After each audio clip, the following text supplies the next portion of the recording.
Corona को लेकर CM जी की बैठक हुई है और अब बिहार में 6 फरवरी तक जो कोरोना गाइडलाइंस जो लागू की गई हैं, जो बंदिशें लगाई गई हैं, वो सब लागू रहेंगी।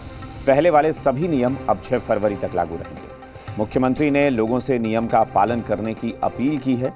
आपको बता दें कि दरअसल कोरोना की ये तीसरी लहर है और इसको कंट्रोल करने के लिए, इस पर पूरी तरह से नकेल कसने के लिए सरकार हो, प्रशासन हो और आम लोग हों, सबको मिलकर काम करना है।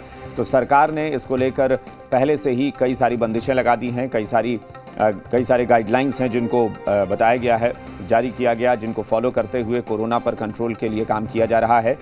फिर से जब उसकी समीक्षा की गई कि आखिर उसका कितना फ़ायदा हो रहा है और क्या कुछ किया जा सकता है, तो ये माना गया है, ये देखा गया कि इस गाइडलाइन को अगर लोग फॉलो करते हैं, पालन करते हैं, तो काफ़ी कुछ कंट्रोल हो सकता है और काफ़ी कुछ हम स्थिति को काबू में रख सकते हैं। इसलिए उसको 6 फरवरी तक अभी बढ़ा दिया गया है।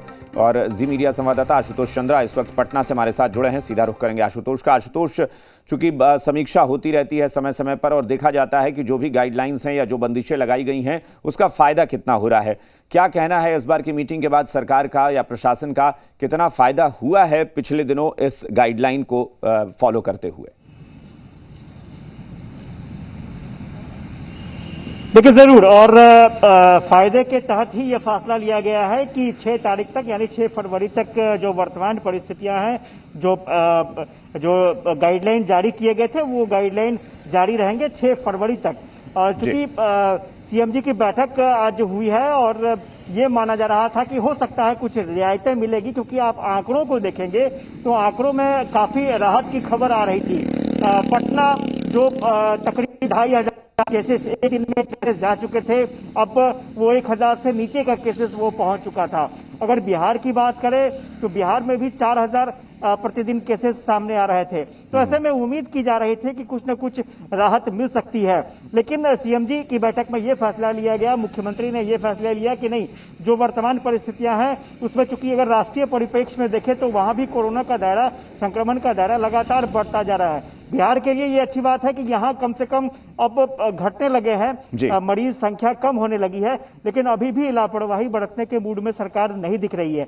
यही वजह है कि 6 फरवरी तक एक्सटेंड किया गया है और स्वाभाविक तौर पर जो पहले नियम थे, उस नियम को, उस रूल्स को हर हाल में फॉलो करना पड़ेगा। नाइट कर्फ्यू उसी तरह से जारी रहेंगे, स्कूल, कॉलेज, कोचिंग संस्थान बंद रहेंगे। साथ ही साथ जो बसें हैं, बसों में जितनी सीटें हैं उतनी ही सीटों पर आदमी जा सकेंगे। जो दुकानदार हैं, उन दुकानदारों को कोविड नॉर्म्स का पालन करना पड़ेगा, कोविड नियमों का पालन करना पड़ेगा। जो शादी विवाह है उसमें 50 लोग से ही शामिल हो सकेंगे। इसके अलावा अगर किसी की मृत्यु हो जाती है तो 50 लोग उसमें शामिल हो सकेंगे।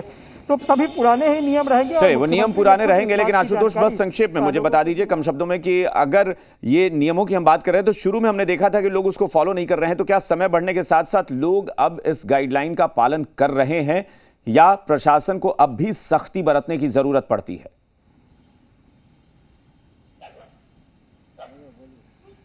नहीं, 50-50 कहा जा सकता है। बहुत सारे लोग फॉलो कर रहे हैं इस रूल्स को, और अभी कई सबका है जहां पर अभी भी रूल्स फॉलो नहीं हो पा रहे हैं। अगर छोटे छोटे मार्केट्स में आप जाएं, छोटी तो वही हाल है, वही है। लेकिन इतना जरूर है कि जैसे कर्मचारियों के ऑफिस पहुंचने का मामला था, 50% तक सरकार ने तय कर दिया था कि 50% कर्मचारी आएंगे। पिछले दिनों सचिवालय में भी कई केसेस पॉजिटिव के आए, कर्मचारी पॉजिटिव पाए गए हैं, तो उनको भेजा और % जो कर्मचारियों का। चलिए आशुतोष, कुछ तकनीकी समस्या आने लगी है और इस वजह से शायद आपकी आवाज़ डिस्टर्ब हो रही है। फिलहाल बहुत बहुत शुक्रिया इस जानकारी के लिए। तो सरकार ने 6 फरवरी तक के लिए इस गाइडलाइन को आगे बढ़ा दिया है कि वहां तक ये नियम लागू रहेंगे और बंदिशें लागू रहेंगी। इंडियन मेडिकल एसोसिएशन IMA के national president doctor Sahajanand Singh ने बड़ा बयान दिया है। उन्होंने कहा है कि बिहार में कोरोना अब समाप्ति की ओर है, जिसका आने वाले समय में प्रभाव एक फ्लू जैसा ही रह जाएगा। इसके साथ ही उन्होंने कहा कि बिहार में अब कड़े प्रतिबंध या नाइट कर्फ्यू की जरूरत नहीं है, लेकिन लोगों को मास्क लगाना होगा, सोशल डिस्टेंसिंग का पालन करना होगा। कोरोना की तीसरी लहर को लेकर सरकार की तरफ से 21 जनवरी तक कुछ विशेष गाइडलाइन जारी किए गए हैं। हालांकि इन दिनों में कोरोना संक्रमण को लेकर कई नए आंकड़े आ रहे हैं, जिसमें संख्या काफ़ी कम हो रही है। हमारे साथ IMA के नेशनल प्रेसिडेंट हैं डॉक्टर सहजानंद सिंह, उनसे जान लेते हैं। सर, जो अभी जो ट्रेंड दिख रहा है तीसरी लहर को लेकर के, और 21 तारीख के बाद फिर नई गाइडलाइन आ सकती है, क्या ट्रेंड देख रहे हैं सर, और क्या लगता है क्या होना चाहिए? ट्रेंड से लगता है कि अब कोरोना ख़त्म हो जाएगा। जिस तरह से हम लोग का फ्रीक्वेंसी बढ़ा था, अब फ्रीक्वेंसी ऑलमोस्ट नील पर आ गया है। ऑपरेशन में हम चेक करते थे तो 20 पेशेंट में 5 पेशेंट 2 पेशेंट निकलता था, अब आज एक भी नहीं निकला है। तो अब इसमें घबराने की ज़रूरत नहीं, पैनिक की तो एकदम नहीं होना है। और माननीय मुख्यमंत्री अच्छा डिसीजन लेंगे, उनके डिसीजन पर भरोसा है पब्लिक को।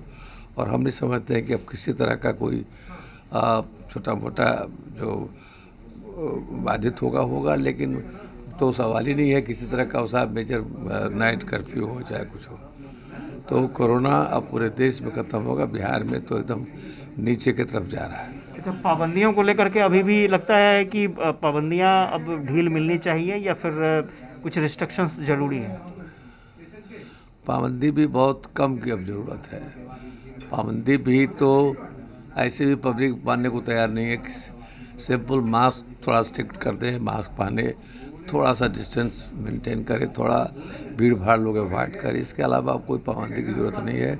हम समझते हैं कि ऊपर वाले की कृपा है, और जिस तरह से पूरे देश में गवर्नमेंट अलर्ट है, ऐसा लगता है कि इस बार हम लोग सब प्रॉब्लम से दूर हो जाएंगे और भगवान सबको बचा लेंगे। स्वाभाविक तौर पर इस राहत के पल का सबको इंतज़ार था, और खुद IMA के नेशनल प्रेसिडेंट ने कहा है कि शायद इस फेज़ के बाद कोरोना समाप्ति की ओर होगा, क्योंकि वैक्सीनेशन बड़े पैमाने पर हुआ है और लोगों को थोड़ा सा प्रिकॉशन लेना होगा, और उस प्रिकॉशन से कोरोना जैसी बीमारी से लोग बच सकेंगे।